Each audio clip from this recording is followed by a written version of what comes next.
ভগবান যাকে যোগ্য মনে করেন তার হাত দিয়ে করিয়ে নেন। তিনি মুখ্যমন্ত্রী হাত দিয়ে একটা ভালো কাজ করে নিয়েছেন। আমরা ভগবানকে দর্শন করার সুযোগ পেয়েছি, আমি সেই সুযোগটা ছাড়িয়ে নিয়ে এসেছি। কোনো রাজনীতিক কথা বলতে আসিনি, আমার বন্ধু পাশে আছে মন্ত্রী। ভগবানের বিরোধিতা কেউ করতে পারে না। কেউ কেউ রামচন্দ্রের বিরোধিতা করেছিল, যে যার ভক্তি অনুযায়ী করবে। ভগবানের সঙ্গে ঝগড়াও নেই, বিরোধিতাও নেই। সরকারের তরফ থেকে এই অনুষ্ঠান হয়েছে।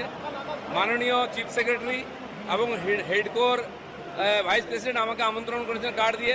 সরকারের প্রতিনিধি হিসেবে অরূপদা আছে, সে আমাকে স্বাগত করেছে। আমার পুরনো বন্ধু, বাইরে করে নেবো তার সঙ্গে।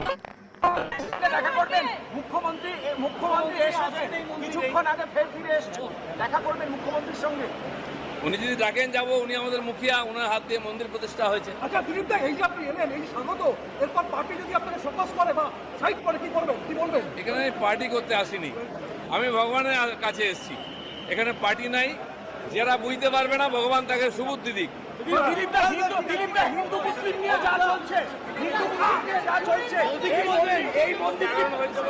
এই মন্দির কি বিশেষ বার্তা?